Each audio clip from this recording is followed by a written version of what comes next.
adik-adik, kita mau sekolah minggu lagi nih sama-sama. Ayo kita mau memuji Tuhan, kita mau nyanyikan lagu Kasih Yesus Indah-Indah, oh indah. Adik-adik, ayo sama-sama kita nyanyikan.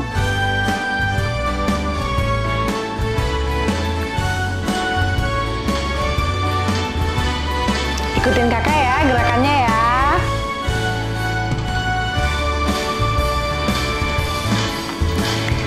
Kasih Yesus indah-indah, oh indah. Kasih Yesus indah-indah, oh indah. Sekali lagi kasih Yesus. Kasih Yesus indah-indah, oh indah. Kasih Yesus indah-indah, oh indah. Lebih indah dari pelangi, lebih indah dari bintang di langit, lebih indah dari bunga di padang, oh Yesusku. Lebih indah dari pelangi, lebih indah dari bintang di langit, lebih indah dari bunga di padang, oh Yesusku. Sekali lagi kasih Yesus. Kasih Yesus indah-indah, oh indah. Kasih Yesus indah-indah, oh indah. Lebih indah dari pelangi, lebih indah dari bintang di langit, lebih indah dari bunga di padang, oh Yesusku. Lebih indah dari pelangi, lebih indah dari bintang di langit, lebih indah dari bunga di padang, oh Yesusku. Yeay, kita senang sekali bisa memuji Tuhan sama-sama. Sekarang kita mau berdoa, kita mau dengarkan firman Tuhan ya. Tuhan Yesus, Bapa yang baik, kami saat ini bersama-sama berkumpul untuk belajar firman Tuhan. Tuhan, tolonglah kami bisa dengan tenang, bisa dengan baik mendengarkan firman Tuhan, sehingga kami bisa menjadi anak-anak Tuhan yang taat pada perintah Tuhan. Di dalam nama Tuhan Yesus kami berdoa. Amin. Nah adik-adik, ada yang tahu nggak nih tema pelajaran kita hari ini apa? Ayo, ada yang tahu? Iya benar, tema pelajaran kita hari ini adalah tentang segenap hati percaya kepada Tuhan adik-adik. Dan ini diambil dari kitab Kejadian 22 ayatnya yang ke-1 sampai yang ke-19. Nah adik-adik, ada yang tahu nggak nih maksud dari tema pelajaran tersebut tuh apa sih? Nah kakak Anya akan bertanya terlebih dahulu ya kepada adik-adik. Nah, di saat adik-adik nih diminta untuk melakukan suatu hal kepada seseorang, entah itu orang tua, teman, atau orang lain yang mungkin adik-adik kenal, apakah adik-adik segenap hati akan percaya kepadanya? Nah, mungkin beberapa dari adik-adik akan menjawab iya. Mengapa? Karena adik-adik yakin mungkin bahwa orang yang meminta tolong kepada adik-adik bisa dipercaya. Nah, kalau begitu, jika Tuhan meminta sesuatu kepada adik-adik dan adik-adik diminta untuk melaksanakan kehendak-Nya, apakah adik-adik akan segenap hati percaya kepada Tuhan?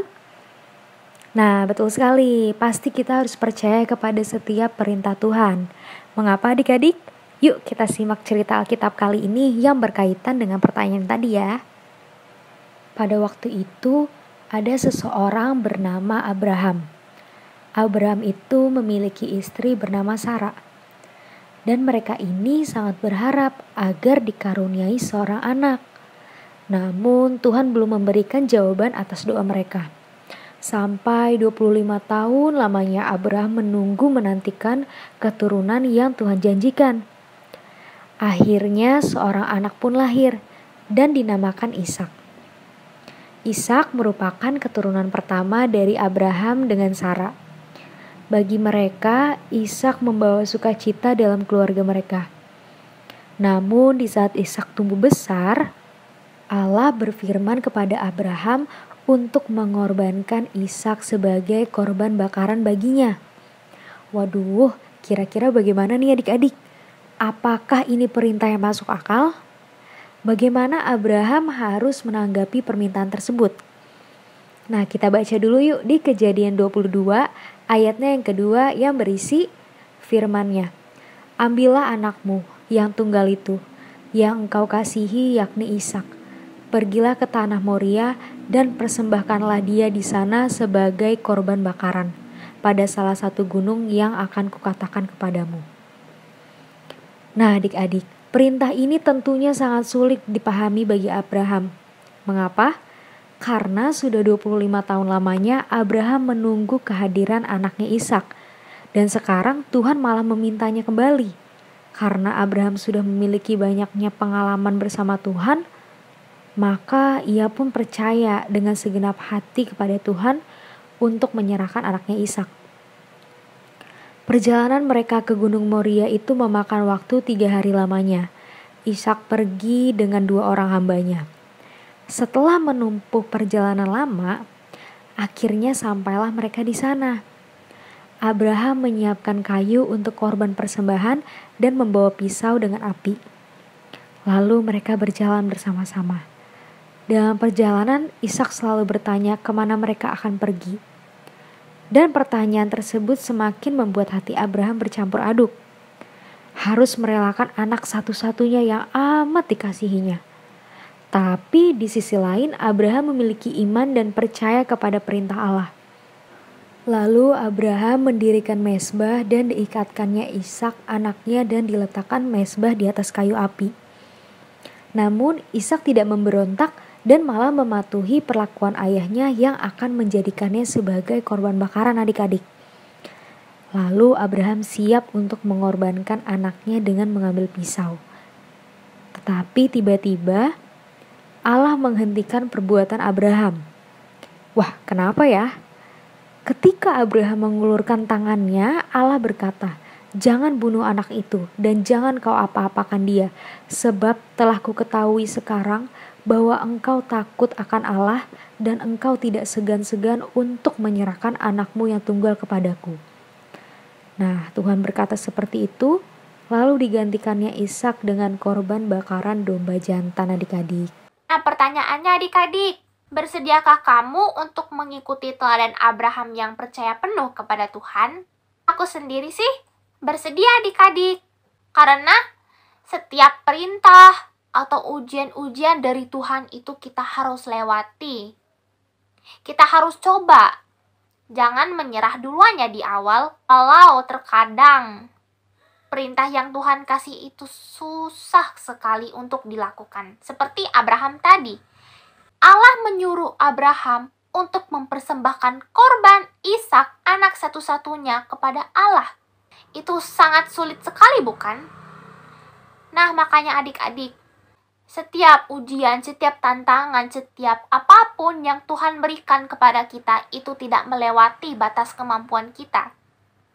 Jadi jangan sempat berpikir kalau kamu tidak bisa melakukannya adik-adik. Kamu pasti bisa melakukannya. Tuhan itu senang kalau kita anak-anaknya itu selalu mengikuti perintahnya, selalu mentaati perintahnya.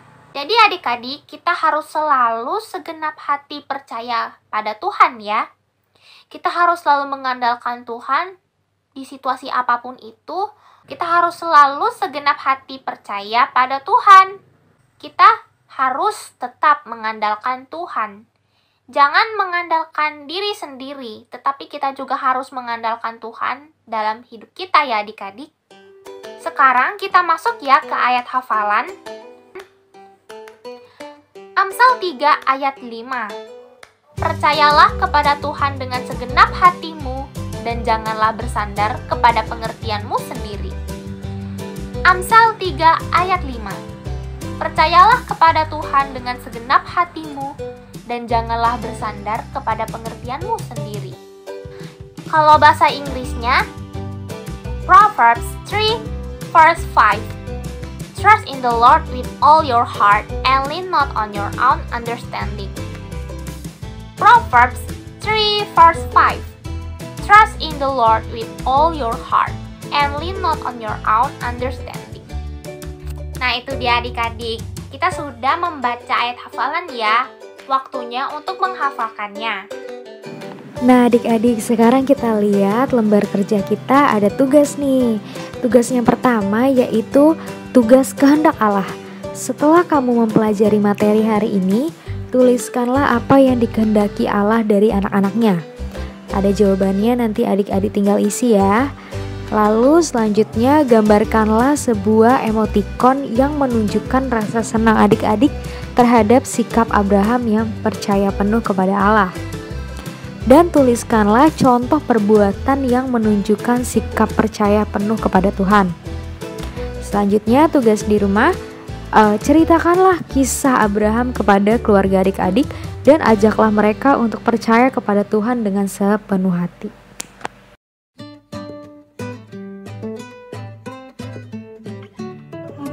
Ayat 2, aku tahu bahwa engkau sanggup melakukan sesuatu dan tidak ada rencanamu yang gagal.